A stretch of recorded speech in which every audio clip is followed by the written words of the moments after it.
Sebelum Sarah ajak kalian jalan-jalan, gimana nih puasa kalian hari ini? Lancar kan?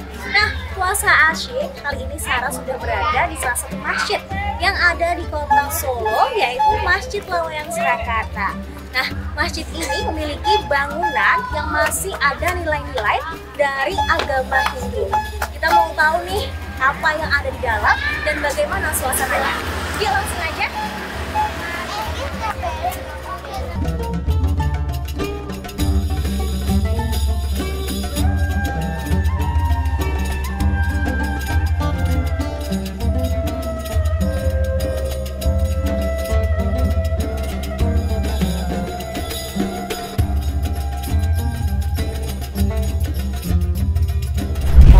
Kita masih menyusuri kota batik alias Solo yang kaya akan peninggalan sejarah, budaya, dan keagamaannya.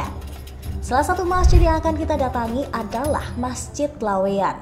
Masjid Laweyan berdiri di atas tanah seluas kurang lebih 162 meter persegi di Kampung Pajang, Laweyan, Solo.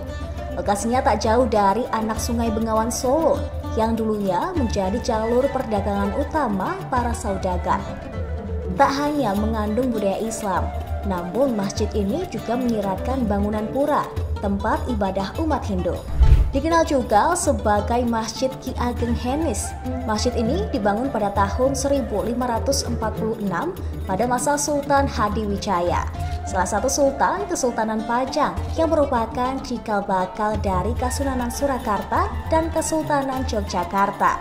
Pada zaman Kerajaan Pajang sekitar tahun 1546 saat pemerintahan Sultan Hadiwijaya, berdiri sebuah pura untuk tempat ibadah umat Hindu di Pajang Laweyan. Penasehat Kerajaan Pajang yaitu Ki Ageng Henis bersahabat dengan pemuka agama Hindu bernama Ki Pelung. Kedekatan mereka membuat salah satu pura di Laweyan menjadi langgar untuk melayani umat Islam beribadah. Setelah itu, langgar Laweyan dibangun menjadi Masjid Laweyan seperti sekarang. Meskipun sudah mengalami pemugaran berkali-kali, Masjid Laweyan masih meninggalkan kesan autentik. Salah satu daya tarik di masjid ini adalah konstruksi bangunan yang menyerupai pura. Bentuk bangunan masjid yang mirip seperti kelenteng Jawa menjadi ciri khas Masjid Laweyan yang berbeda dengan bentuk masjid pada umumnya. Jadi arsitektur Jawa ditemukan pula pada bentuk atap masjid. Bentuk atap menggunakan tajuk atau bersusun. Atap Masjid Laweyan terdiri atas dua bagian yang bersusun. Ada 12 pilar utama dari kayu jati kuno dan makam Ki Ageng Henis serta kerabat kerajaan zaman dahulu. Terdapat 3 buah lorong di bagian depan masjid sebagai jalur masuk ke dalam Masjid Laweyan. 3 lorong itu merupakan simbol atau perlambang 3 jalan dalam upaya menuju tata kehidupan yang bijak, yakni Islam, iman, dan ihsan. Lalu lintas perdagangan dan interaksi para pedagang dengan warga saat itu memperkaya keragaman budaya. Salah satunya Masjid Laweyan, lahir dari akulturasi Hindu dan Islam. Menjelang sore hari, banyak masyarakat, khususnya anak-anak, belajar mengaji di Masjid Laweyan. Sebagian dari mereka merupakan anak dari warga sekitar. Ada waktu-waktu tertentu diadakannya kajian di masjid ini. Pada bulan Ramadan, menjelang waktu berbuka puasa, akan ada murotal.